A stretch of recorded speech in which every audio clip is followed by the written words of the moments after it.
Hello, ladies and gentlemen. It is Friday, April 7th, back here with Lance Conley, and we're going to do another interview tonight. It should be a really good one. Lots of interesting meat to chew on. It's another IO proponent. His name is Corey Shultz. I haven't dealt with him too much before, although we are friends on Facebook. I did hear his name broached a while back, though, and if I'm not mistaken, he is, if not the founder of the IO position, he's at least one of its original or first proponents. Corey, I want to welcome you to the show. How are you, sir? I'm good, sir. I'm not the Wonderful. founder, but I'm one of the loudest voices concerning IO, Israel only. Right. And that's, it's one of those views that I've been interested in, especially in recent months, because I was actually reading one of the first full preterist books ever written. It was written in the 1840s, and he came very close to an IO position, which he suggested that the gathering of the other sheep that Christ spoke of in John chapter 10 that actually referred to the lost tribes.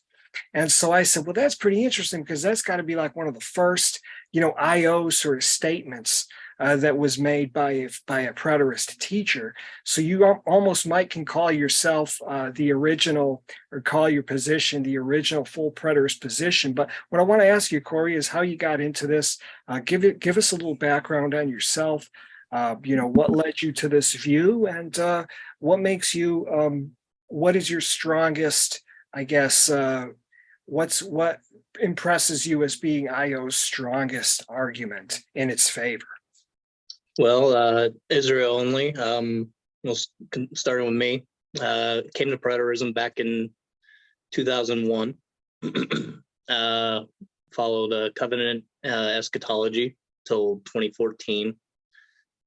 I got Facebook back in 2009, and then I discovered the preterist groups on Facebook. 2014, I stumbled across a gentleman named with the pseudonym Rivers of Eden, and he was sharing Israel only, and him and we were going back and forth a lot of debates, and he was making points that I just simply couldn't refute. And I started studying it more and more, and I just fell right into it. And since 2014, I've been arguing for it. Well, that's wonderful. So I thought, so I'm wondering, is Rivers of Eden, is he who's the first person to preach this? Because I'm going back through, old blog posts and so I'm trying to figure out where this came about. I remember when I was dealing with with the apologetics world back then, I remember that around 2011 or so is when I first heard of IO. I heard of it being actually from Roderick Edwards, his podcast. He was interviewing Rivers of Eden. That's the first time I heard of it. Is he the first? Is he the founder or the first proponent of the system, or who invented it? Well, a little history lesson. I.e., Israel exclusive. It goes back to the 1800s. British Israelism and different forms of Israel exclusive teachings, even among futurists. Preterism picked it up, and some gentlemen, I'm aware of Donald Hotchner, who no longer follows IO. He was the one that introduced Rivers to it, and Rivers was studying Ed Stevens' view on the biological rapture. Mm-hmm.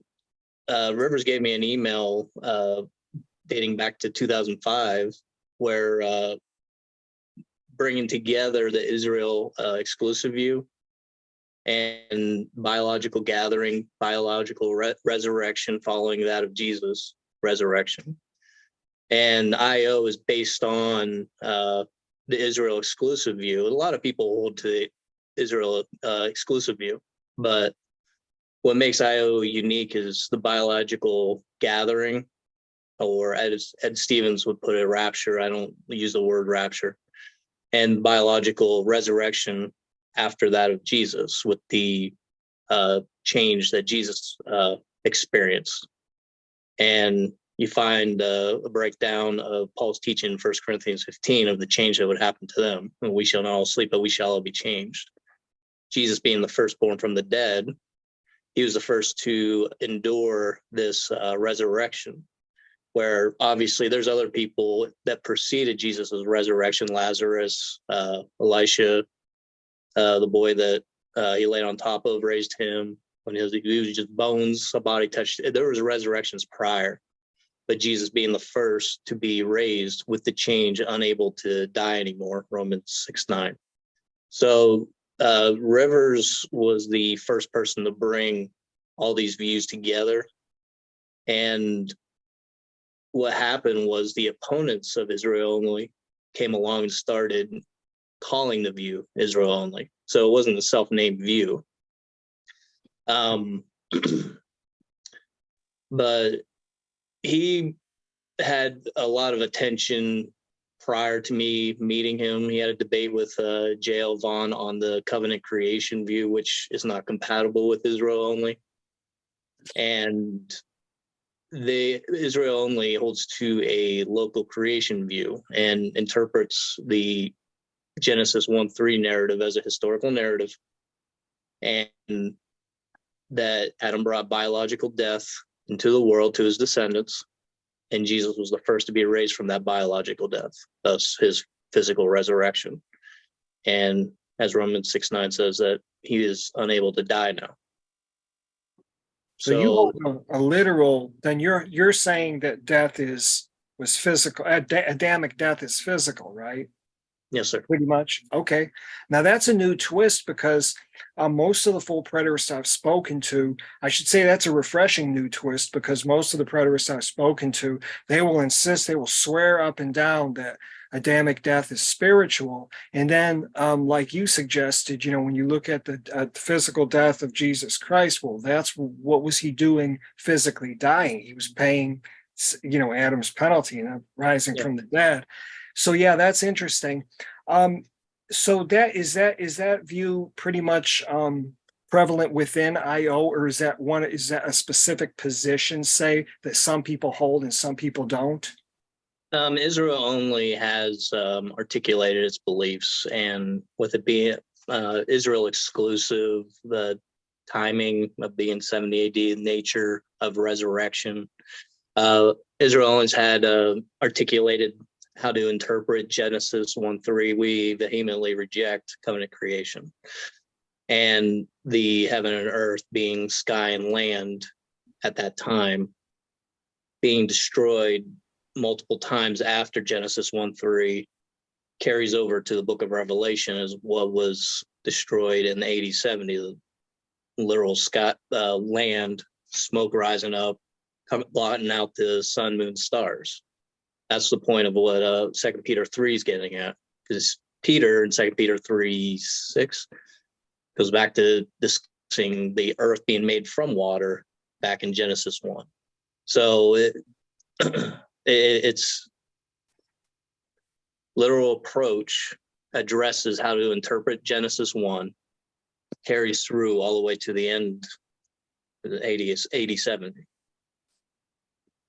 The other question you're saying, like, other people, we have there are a lot of subsets to Israel only. The more common one is those that believe in Israel exclusive. That is the most common. The resurrection is usually the biggest one that people get hung up on. Covenant eschatology, obviously believing in a Casper the Friendly Ghost resurrection. They believe spiritual resurrection in AD 70. That's the only way they can wrap their mind around the doctrine of resurrection, that spirits of all the elect were raised and then continue to do so to our day with ongoing salvation. Israel only has salvation, resurrection, stopping in AD 70.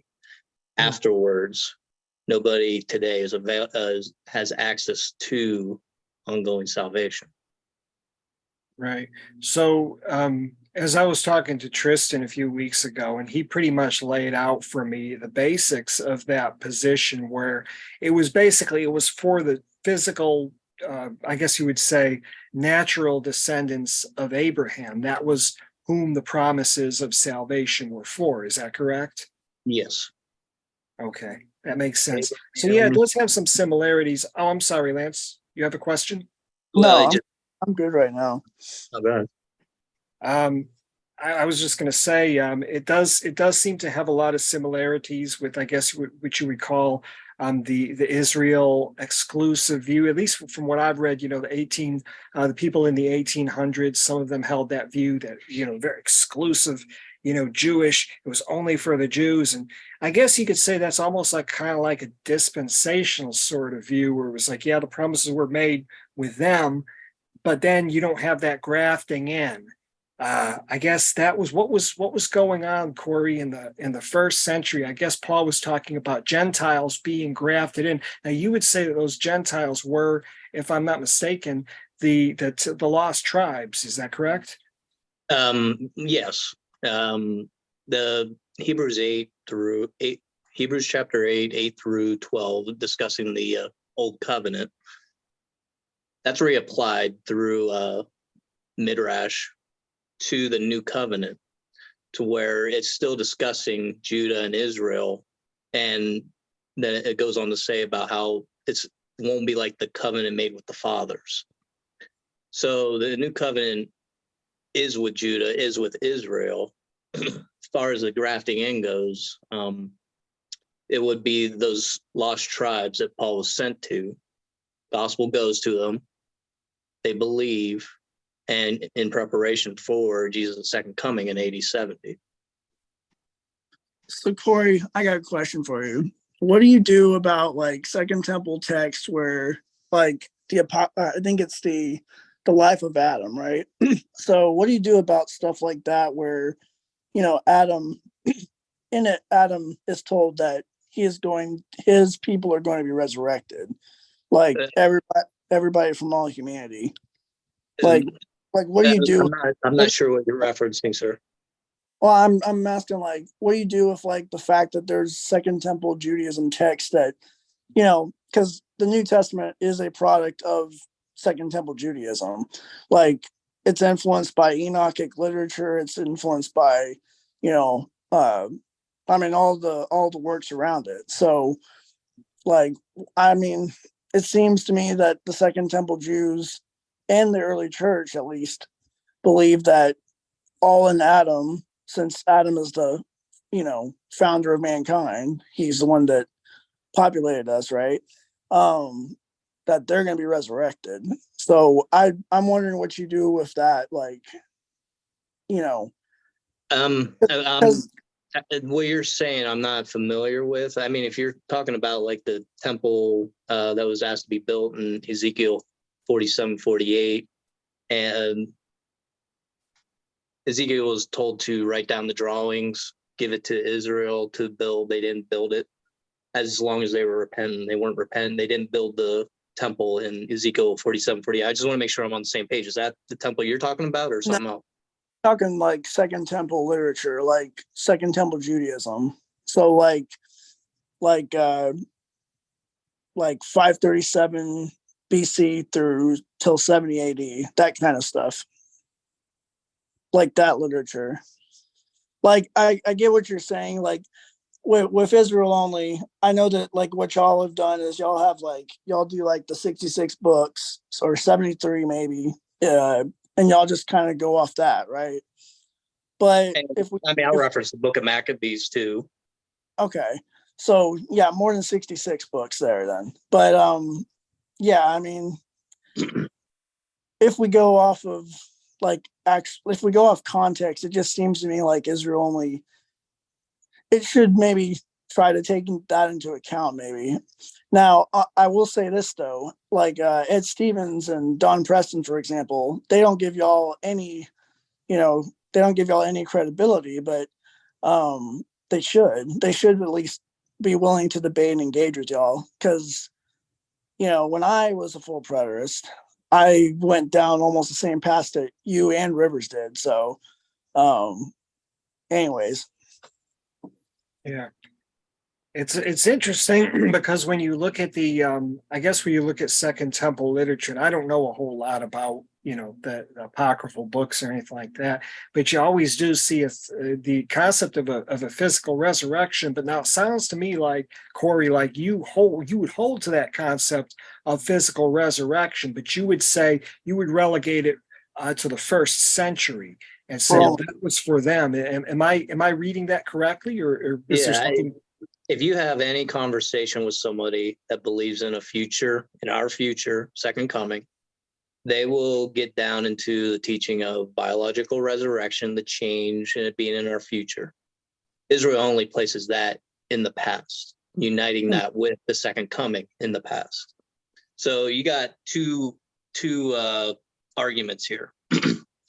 Coming in eschatology, second coming already happened. They have their great arguments, but they're weak on resurrection because it's Casper the Friendly Ghost resurrection. right. You got those who believe Jesus is coming. Preterists reject that due to certain texts, but they believe accurately that resurrection is biological.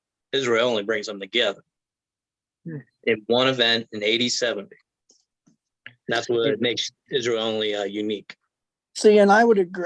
I would disagree with y'all on the whole, like the Jews or Gentiles thing, but at the same time, I do agree with y'all's premise that full preterism has to lead to that conclusion. Yeah, it Is that does. yeah? Because you like Romans 11, for example, like that's the biggest. I did this against Don Preston once, where I asked like he tried to debate me, and I used an Israel only argument. I was like, well, the elect have to have been elected in 70 AD, and they have to have been resurrected. And, Yeah. and the stooge couldn't figure it out, but yeah, I mean, I think that's the closest anybody's ever gotten to an IO debate with Don Preston or even Ed Stevens. I've asked Ed Stevens tons of times, like I asked him to tell me like when is there another election or anything in the Bible, and he's like, I can't find any. And I'm like, okay, so I guess Corey and Rivers have a point. you know, Yeah. Well, the weakness of their arguments is that they want to believe Jesus came, but then they want to believe in ongoing resurrection, salvation, something that will benefit them. right? This idea corrupts how they're reading all these texts. Now, if you got your futurist theology where resurrection is in our future, well, by default, Jesus has to be coming in order to do it. John 5, 28, 29. At the last day, Jesus is going to raise the righteous and the wicked in John 6:40. You can't have one without the other. And then the concept of ongoing resurrection is just thoroughly unbiblical. I mean, I'll discuss that with anybody any day, Don Preston, anybody. They're not going to be able to deal with the text about resurrection and how people were raised from tombs, John 5, 28, 29, in AD 70, when it specifically says tombs. They can't deal with those kind of texts. Right. They can't deal with John 6:40, where it says at the second coming, or at the last day, all given to Jesus will be raised. It says all. It doesn't say the start of or some, and then it's ongoing. It's impossible for them to deal with those texts. Somebody with the futures mindset, Jesus is coming in our future, the last days in our future. Well, all given to Christ will be raised up to the last day. Well, if that's our future, then fine. We're included. Predators can't deal with that argument. I They can't agree. deal with tombs and how people are going to be raised from tombs. I would agree with you on that one because I mean, at least with like Ed Stevens and Don Preston's IBV and CBV arguments, like you cannot make it work. Like, I tried it for years, and I know that Rivers did too, and I know that you did too, Corey. And it just it doesn't work because election ends. I mean, there is no like ongoing election. It's not even a real thing. Like after you vote, you are done voting. After Yeah. you've elected somebody, if I elect Corey, he's elected. He's now the leader. Like it doesn't work any other way.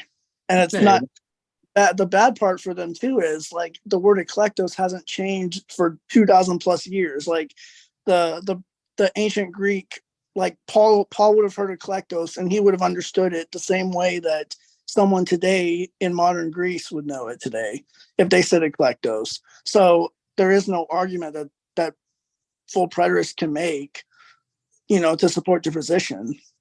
And then you also have Matthew 25, the parable about the 10 virgins. The 5 came in, door was shut. The other 5 were shut out. So where are you getting ongoing entrance into the kingdom of heaven as a preterist? It's because I want to continue benefiting from the Bible, being saved, and its futurist residue that they're holding on to that allows them to believe without scripture that they'll be raised. When they die, their Casper the Friendly Ghost will go to heaven or whatever it is.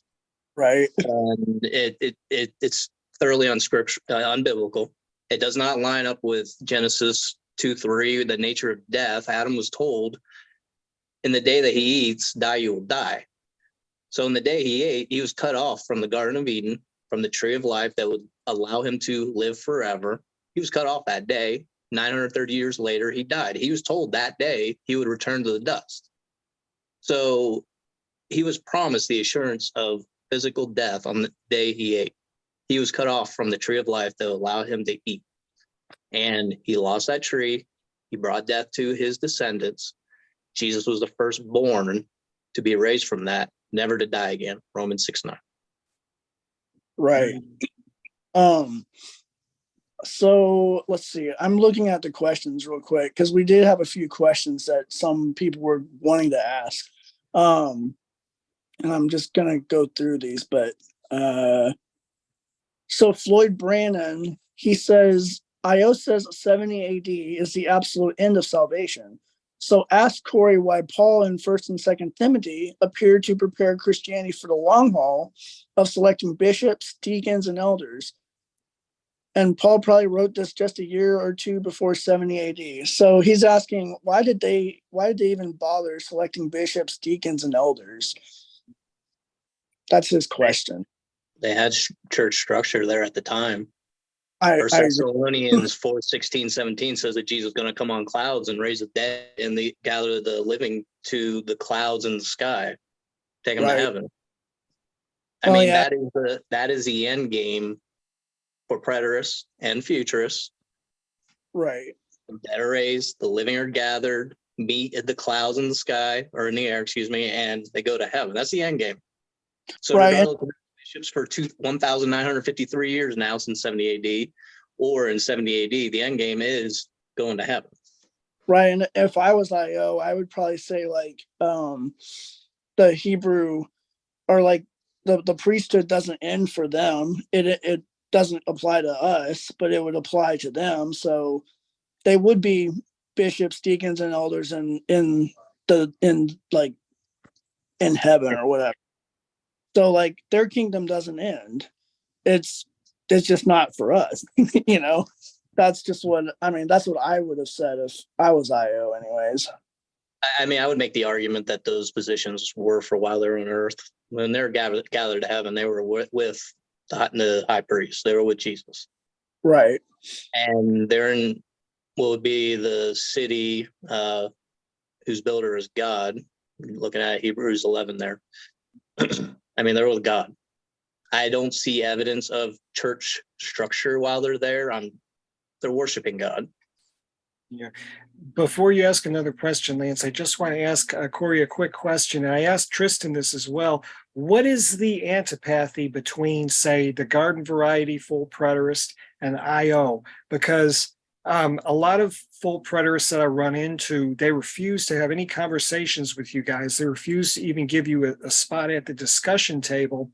And I guess, I don't know, there have been allegations that some IO proponents have, embraced atheism and have tried to bring all these, these atheistic, views to the table. And I don't know whether that's, creating the antipathy or what's the reason why there's so much bad blood, I guess, is because your arguments are, more consistently logical and maybe they feel intimidated, or is it because maybe they don't want to go the atheist route, which seems to be the way that a lot of people from the IO camp are headed. What's the reason? Well, a little history lesson here.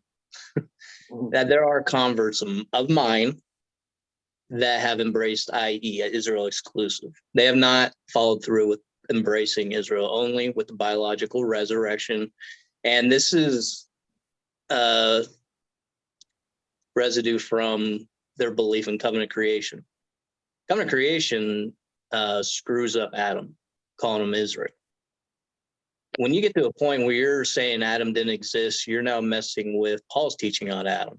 You're messing with why Jesus was even raised. I mean, we have a first Adam, we have Jesus being the second Adam, being raised from the dead from Adam's resurrection. Now, I have converts that came to Israel exclusive, not Israel only. They were opponents when I met them. They continue to be opponents of Israel only. They have full-on set called God a tribal god, mythical, doesn't exist. Rivers of Eden and I mean, I've talked with him. I'm like, do you still believe in God? He says he does. I still believe in God.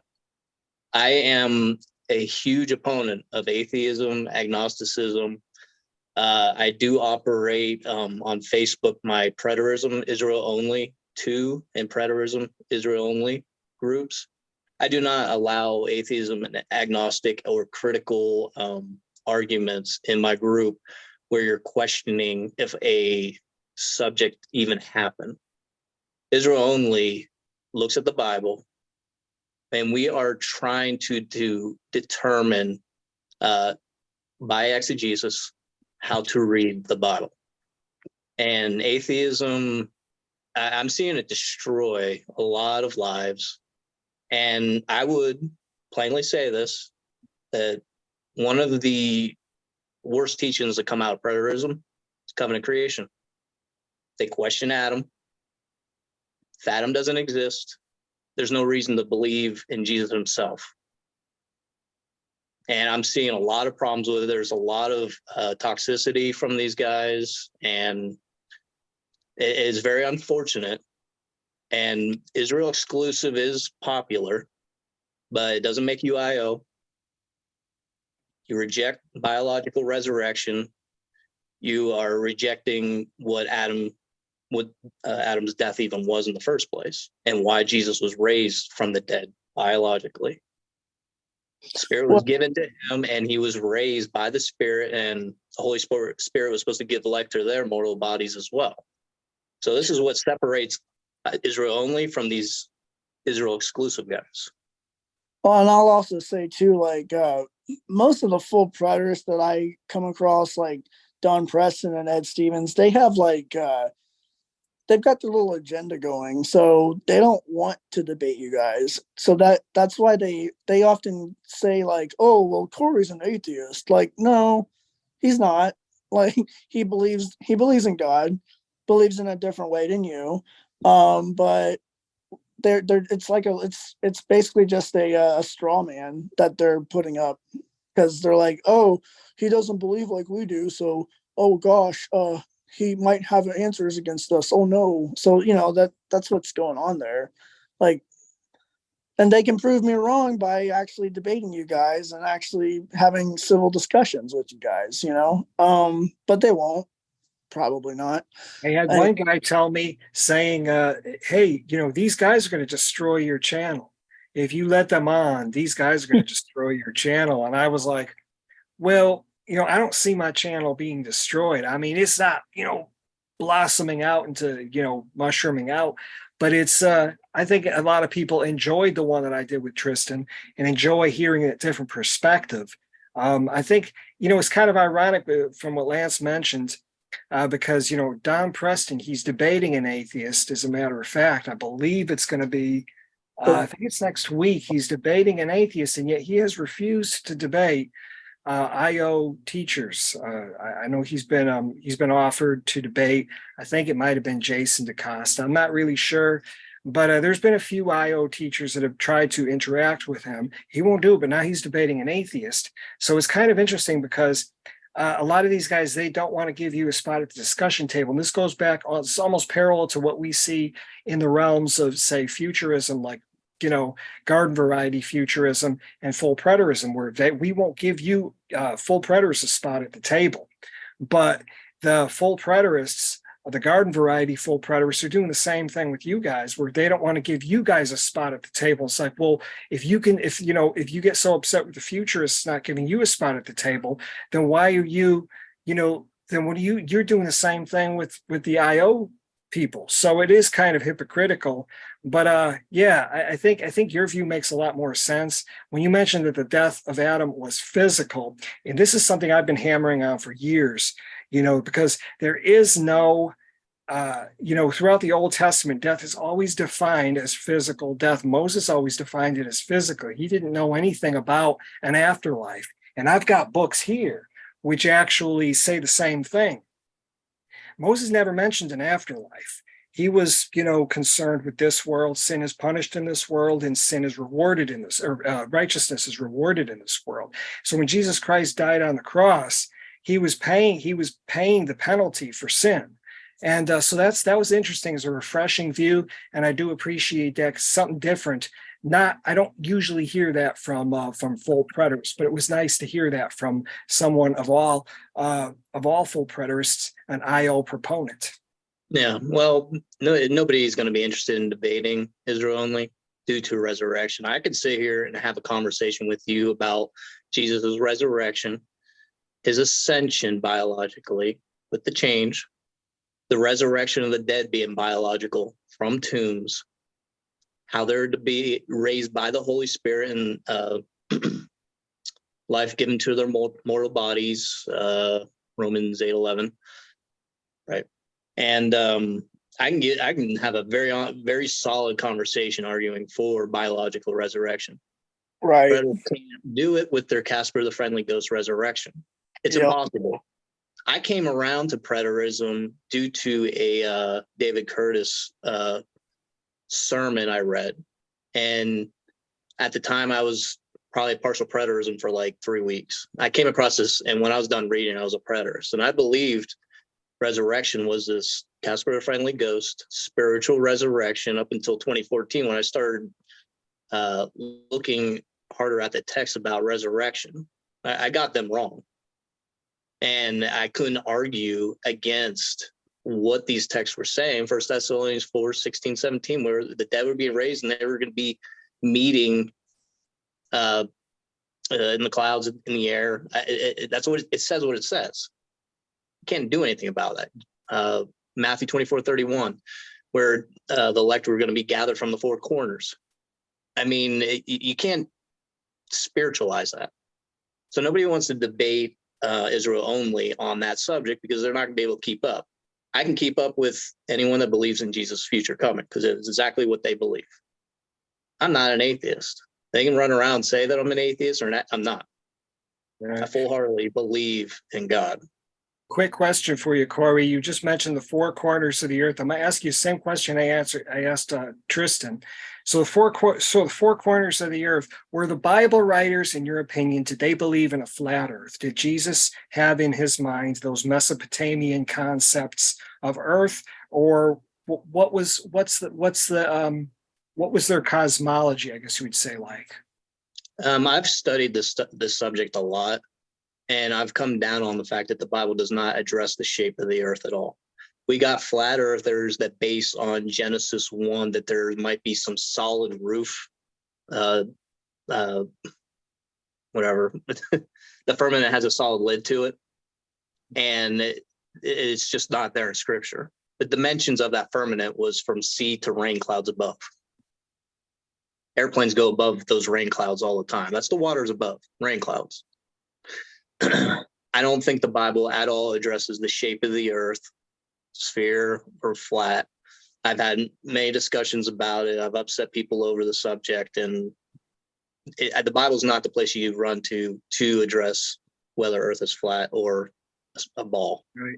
And I did use the wrong word. I used cosmology. I should have used cosmography. So I want to just correct myself there. But yeah, I agree. I think it's difficult finding, because there's some verses which speak as sort of almost represent the earth as being a sphere.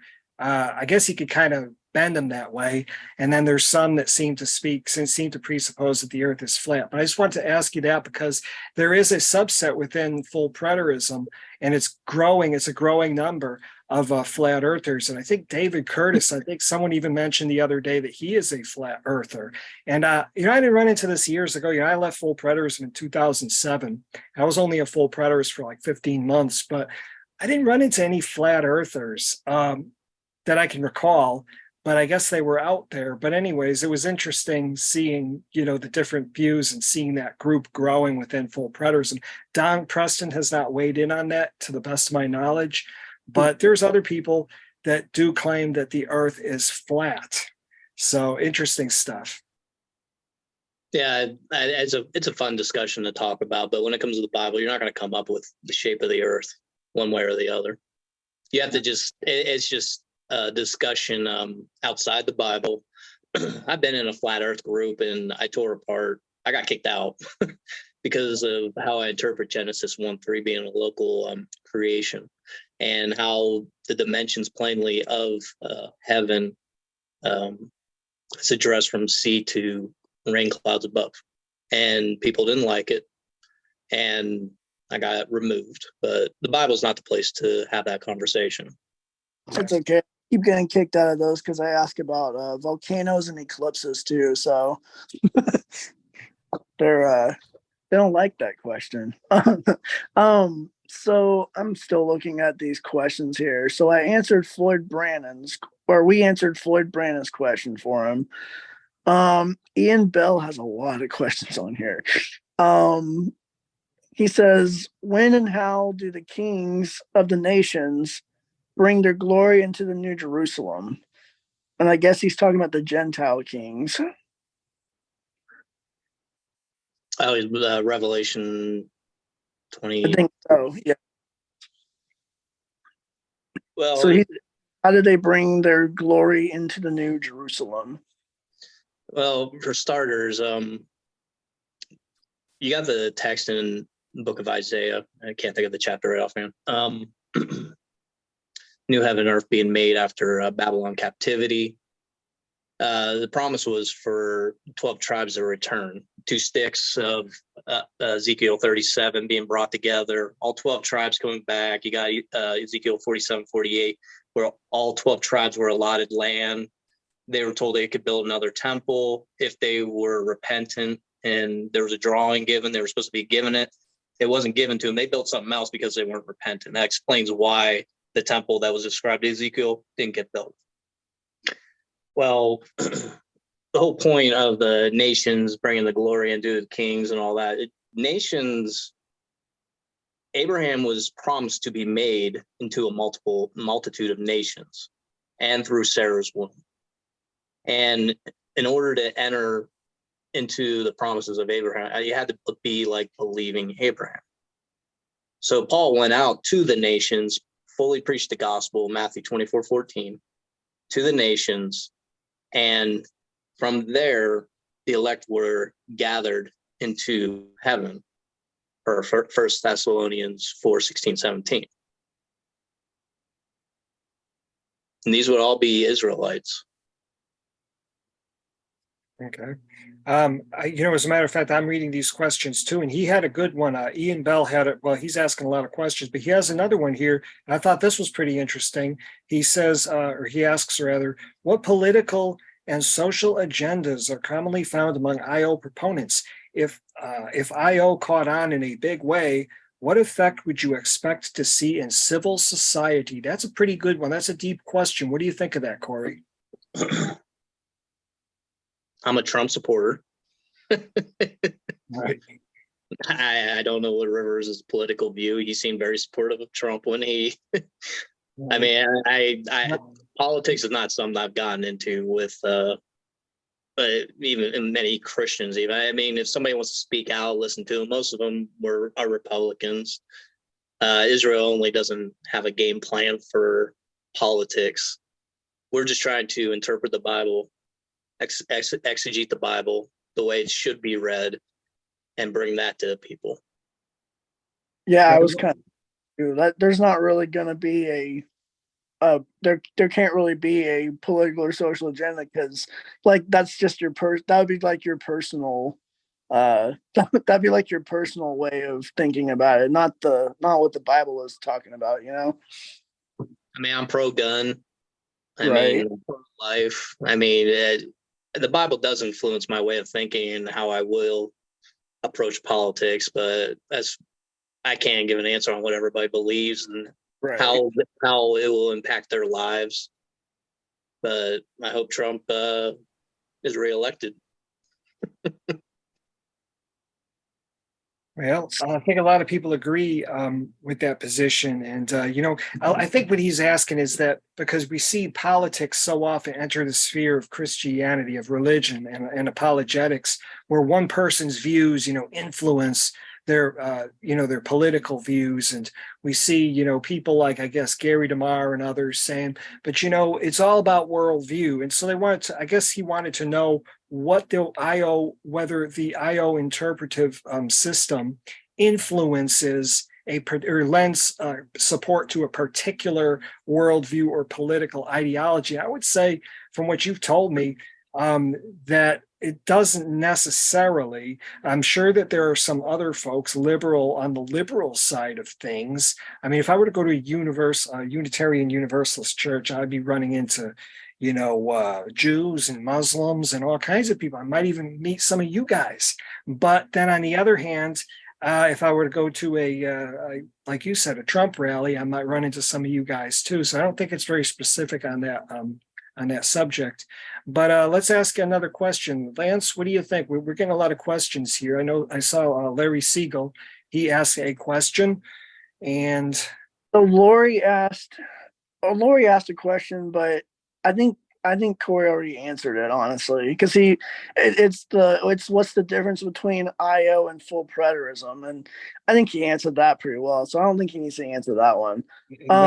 Larry Siegel asked a question. He's rather a long question. If you want to read that, Yeah, let's do That's that. a good question. Larry's always got some. We always appreciate hearing from Larry. Larry's an old friend of mine. We go back a long way. I have great respect for Larry.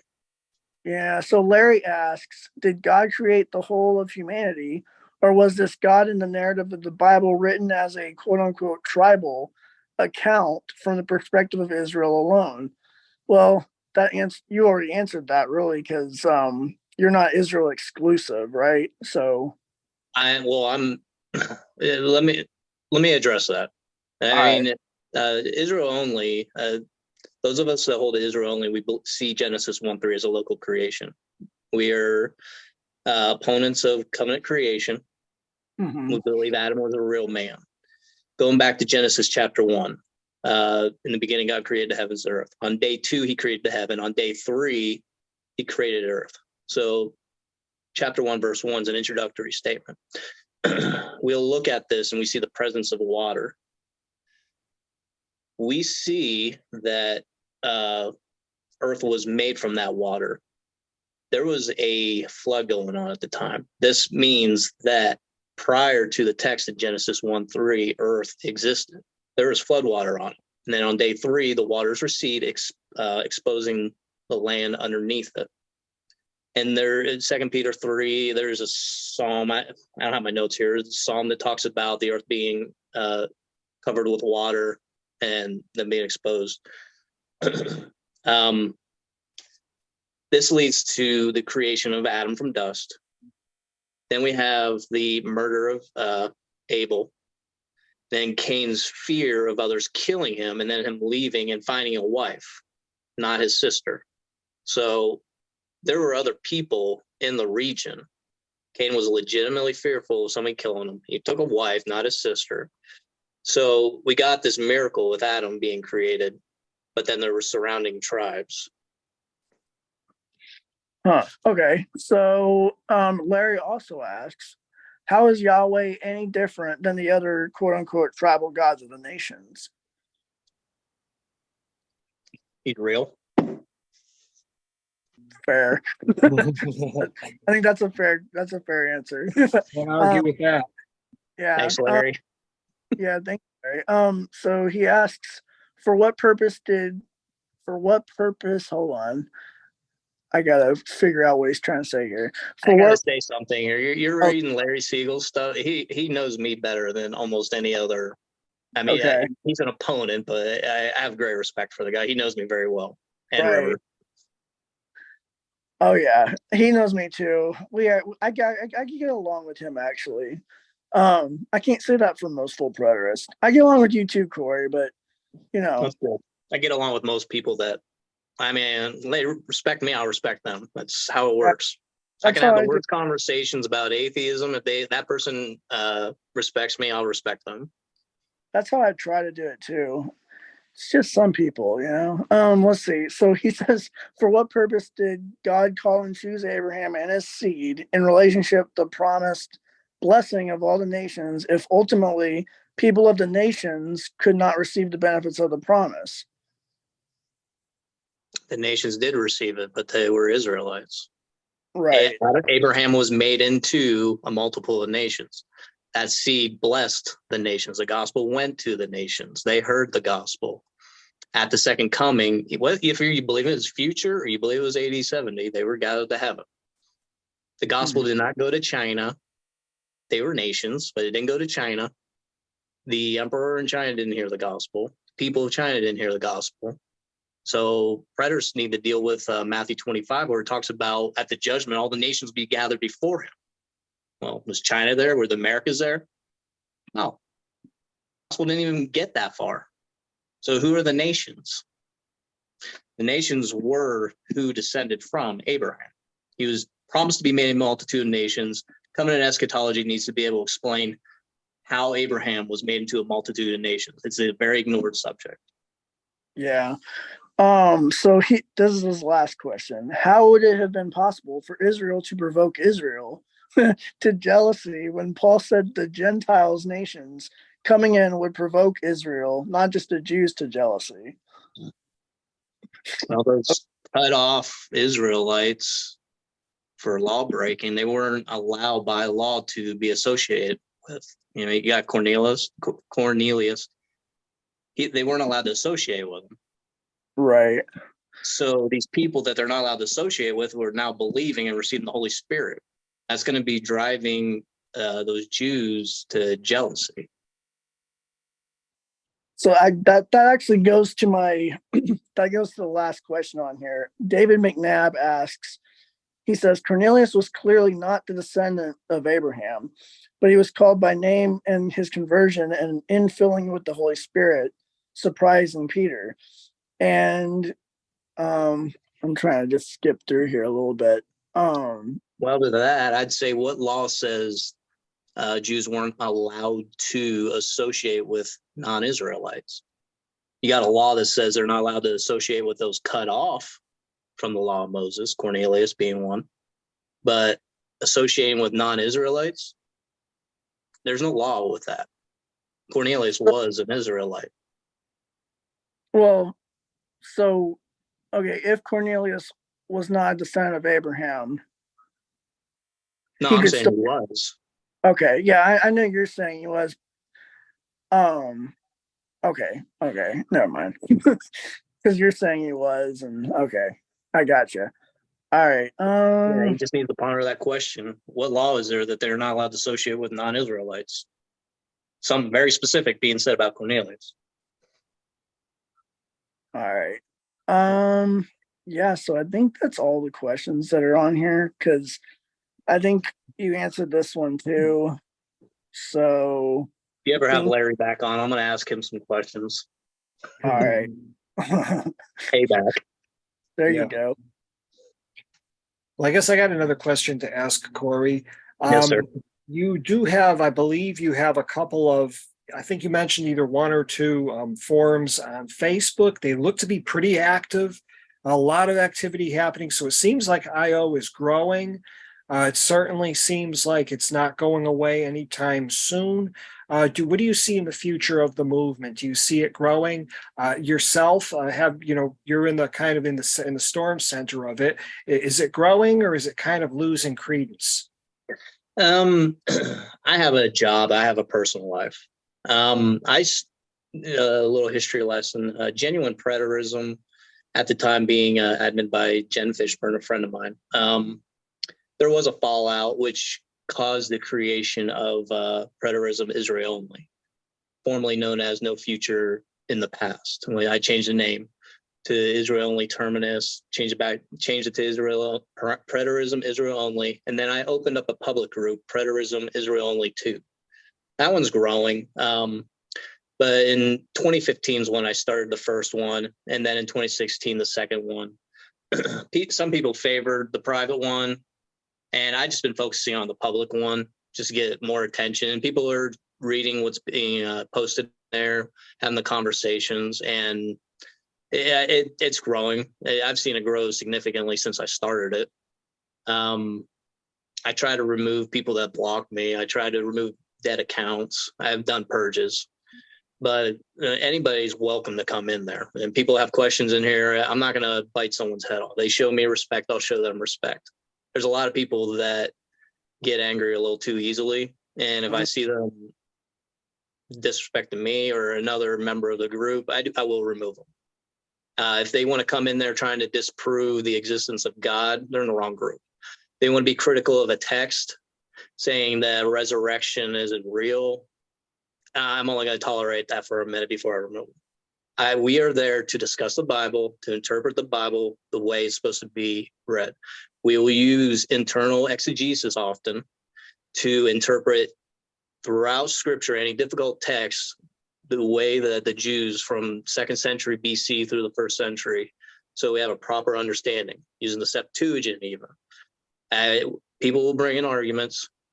We try to address them all in the most honest way we can. If I don't know it is ever a reply to something, it is what it is. If somebody wants to leave over, I don't know, they're welcome to it. But we try to deal with every single subject front to back. There's not a verse that we won't discuss. I mean, we want to talk about the Song of Solomon, we'll talk about it. I don't know how much traction that's going to get with Proverbs or whatever. We discuss everything, and we want the most accurate reading of the Bible. And if you come into my group, you're more than welcome to come in. I personally am not an atheist. I'm not an agnostic. I believe in God. I believe in the God of the Bible. I believe His sovereignty governs this world, always has. And come in, show me respect, I'll show you respect. Right. Well, that's fair enough. I got one more question to ask you, it's a tough one. It's actually a tough question, but I want your opinion on this because I've been talking to some full preterists who have implied that and we're talking pretty much about the Lord's Supper, and they still want to keep the Lord's Supper, and their reasoning is that because when when the Passover was instituted, it was continued once the Israelites entered the land. So they're saying, well, if land entrance was effected in AD 70, then that would guarantee the perpetuity of the Lord's Supper. But then my reasoning would be, and I want your opinion on this. My reasoning would be, well, yes, but all of the feasts got carried into the land, including the Day of Atonement. Now, some of these full preterists are saying that great Day of Atonement ended in AD 70 when Jesus came out of the temple in heaven and consummated the Day of Atonement. So wouldn't that end also? Wouldn't that make all of the feasts end in AD 70? Am I on the right track, or is that maybe a misunderstanding of the typology of the feasts? Well, you brought up the Lord's Supper, 1 Corinthians 11:26. In the same way, after supper, he took the cup, saying, "The cup is the new covenant of my blood. Do this as often as you drink it in remembrance of me. For as often as you eat this bread and drink the cup, you proclaim the Lord's death until he comes." Preterists say he came. So the Lord's death has been proclaimed. He's already come. There's no continuance after. There's no need for it. Those that were doing it benefited from it and were gathered to heaven. Because it's for the elect. It's not for the lopoi. So, yeah, you can't be for anybody else after 70 AD if full preterism is correct in its presupposition. So, yeah. Israel only is the logical end of preterism. I agree with you, Corey. I think like that's the conclusion that I came to when I was a full preterist. I'm not one now, but I came to very similar conclusions as I mean, I debated Rivers at one time and I lost. Like when I was a full preterist, I lost. I'm just being honest. I lost the debate because You're he was humble. I've lost to him too. yeah. Well, he was asking, when like how are you still the elect? And I'm like, you know. So yeah, like Ed Stevens, he needs to answer for that, and he's not going to. Don Preston's not going to.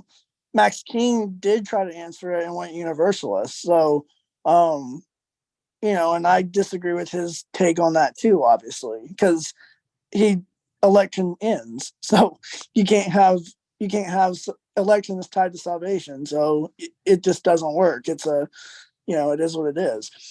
Well, I don't think you're that scary, Corey. I think the full predators should be debating you because if they've got better answers that they claim they do, then Holger and all of them should not be scared of you. So I'll tell you Well, what, if they want if it, someone yeah. wants to debate you, if you want, we can have it right here on this channel. Lance and I will moderate. Well, I think the pressing subject is resurrection. If any of these predators want to discuss Casper the Friendly Ghost resurrection with me versus biological resurrection, I am more than interested in that discussion. I think it's funny because Corey and I use the same terminology against full preterists because I will do the Casper the Friendly Ghost thing too sometimes. I think that's kind of funny. Anyways. It's been a good discussion, guys. Corey, any last words, anything you'd like to say to the community at large, people watching this video? Any plans for the future upcoming that you may have to talk about? No plans right now. In my group, I just write what's on my mind, post the articles, get feedback from it. People seem to enjoy it. If I'm just talking to one person the rest of my life or 400 as it is right now, I'm perfectly fine with that. It gets bigger, it's fine. You come into my group, I mean, we're talking about the Bible, the proper way to read it. And that's all I care about. And show me respect, always show you respect. Every day doesn't need to be a debate. We can talk, we can disagree on subjects. I'll talk to people that are confessing atheists, and I have great respect for a few of them. They have a tendency to have a textual criticism of a verse that they hear from others, and when they present to me, it opens my eyes to looking at a verse a different way. And they're not just out there just trying to disprove the Bible. They may have difficulty believing it, but I will show respect to people that show me respect. And I've met a lot of very good, honest people that, whether they believe in God or not, they've taught me a few things. Right. And that's all I'm out to do is just learn the Bible. Well, that's great. And I guess that's what we're all here to do. Well, I'll end it with that. Lance, any last words? No, I think I'm good. All right. Well, this is the interview for today with Corey Shultz. Thank you very much for tuning in. Just a quick announcement. I will be hit or miss for the next probably 6 to 8 weeks. I'm relocating to another state, so I got a major move coming up. I'm going to be packing. I'm going to be dismantling all of this stuff behind me. However, I do plan to do some more of these. Hopefully, Lance will join me. I've got one. Lance, you can be mad at me for this. I've got one possibly coming up with Stacy Tuberville. He wants to talk about the Trinity, so we're going to get into that. And I also want to reach out to. There's one or two people that I do need to reach out to, ask if they're interested. So hopefully, we can keep this going on at least a weekly cadence. But until then, thanks again for tuning in. Thanks again for your thoughts, your comments, your observations, and your critiques. Hope everybody has a wonderful night, a relaxing weekend, and we will talk to you later. Thank you, sir.